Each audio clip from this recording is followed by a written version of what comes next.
বাংলাদেশের উন্নতির গোপন সূত্র খুঁজে পেলেন টাইগার অধিনায়ক মেহেদী হাসান মিরাজ। ম্যাচ হেরেই সরাসরি জানিয়ে দিলেন কোথায় উন্নতি করতে হবে বাংলাদেশকে। প্রথম দুই ম্যাচ হেরে আগেই সিরিজ হাতছাড়া হয়েছিল বাংলাদেশের।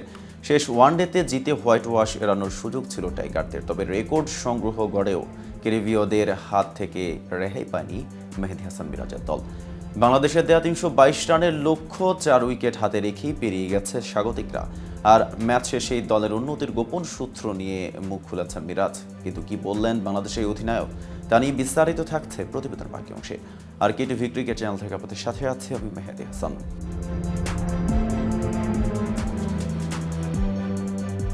সেন্ট কিটসের ওয়ার্নার পার্ক সফল রান তাড়ায় রেকর্ড এটি। এর ফলে দীর্ঘ ১০ বছর পর বাংলাদেশকে হোয়াইট ওয়াশের স্বাদ দিল ওয়েস্ট ইন্ডিজ। বড় সংগ্রহ গড়েও জয় না পাওয়ার পেছনে বড় কারণ মাঝের ওভারগুলোতে উইকেট না নিতে পারা। ম্যাচ শেষে এমনটাই বলেছেন বাংলাদেশের অধিনায়ক মেহেদী হাসান মিরাজ। তিনি বলেন, আমাদের বোলারদের জন্য খুব কঠিন দিন ছিল। ব্যাটসম্যানরা ভালো করেছে, আমরা ভালো জুটি পেয়েছি। সৌম্য, জাকের ও মাহমুদুল্লাহ সবাই ভালো করেছে।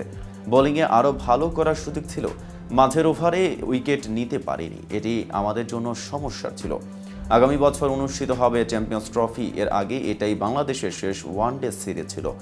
এর আগে আফগানিস্তানের বিপক্ষে ২-১ ব্যবধানে সিরিজ হেরেছে বাংলাদেশ। নিজেদের আর পরীক্ষা নিরীক্ষার সুযোগ না পেলেও মিরাজ জানিয়েছেন তারা জানেন কোথায় উন্নতি করতে হবে। তিনি বলেছেন, এই সিরিজের পরই আমাদের সামনে চ্যাম্পিয়ন্স ট্রফি। আমরা জানি আমাদের কোথায় উন্নতি করার প্রয়োজন। আশা করি সামনে এগিয়ে যাওয়ার পথে আমরা বুঝতে পারবো কিভাবে সেসব জায়গায় উন্নতি করতে হবে। সিরিজ জুড়েই দারুণ খেলেছেন বাংলাদেশ দলের সবচেয়ে অভিজ্ঞ ক্রিকেটার মাহমুদুল্লাহ রিয়াদ। ৩ ম্যাচে ১৯৬ গড়ে সিরিজের সর্বোচ্চ ১৯৬ রান এসেছে তার ব্যাট থেকে।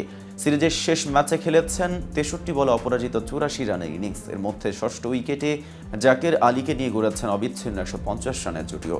মাহমুদুল্লাহর প্রশংসা করে মিরাজ বলেছেন, মাহমুদুল্লাহ খুব ভালো করেছে।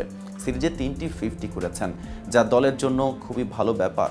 তার কাছ থেকে আমরা অনেক কিছুই শিখি। এই সিরিজে তরুণদের দায়িত্ব নেওয়ার সুযোগ ছিল, দুর্ভাগ্যজনকভাবে আমরা সেটি করতে পারিনি। এদিকে বছরের শুরুতে লঙ্কানদের বিপক্ষে সিরিজের মাঝপথেই বাদ পড়েন লিটন। এরপর তিনি খেলেন ঢাকা প্রিমিয়ার লিগ, সেখানেও খুব ভালো করতে পারেনি বাংলাদেশের এই উইকেটরক্ষক ব্যাটসম্যান। এরপর খেলা লিটন সকল সিরিজেই ব্যাট হাতে ব্যর্থ হয়েছেন। অবশেষে বছরের শুরুটাও বাজেভাবে করলেন তিনি। বৃহস্পতিবার ওয়েস্ট ইন্ডিজের বিপক্ষে তৃতীয় ওয়ানডেতেও ডাক মারেন তিনি, যা ২০২৪ সালে লিটনের তৃতীয় ডাক। বছরের তৃতীয় ডাকের পাশাপাশি এটি ছিল লিটনের ক্যারিয়ারে ১৫তম ডাক। বাংলাদেশের হয়ে সবচেয়ে দ্রুত এত ডাক মারার রেকর্ড আর কারণেই। বাংলাদেশের হয়ে ১৫ বা এর চেয়ে বেশি ডাক মেরেছেন মোট ৫ জন। লিটন ছাড়া এই লিস্টে আছেন তামিম ইকবাল, মাশরাফি, মোহাম্মদ রফিক এবং হাবিবুল বাশার সুমন। তবে ওয়ানডেতে ১৫ ডাক হজম করতে মাশরাফি রফিকের চেয়েও কম ইনিংস খেলেছেন লিটন। ভিউয়ার্স, ভিডিওটি সম্পর্কে আপনাদের কোনো মতামত থাকলে জানাতে পারেন কমেন্ট বক্সে। সাথে নিয়মিত ক্রিকেট আপডেট পেতে কেটিভি ক্রিকেটের সাথেই থাকুন।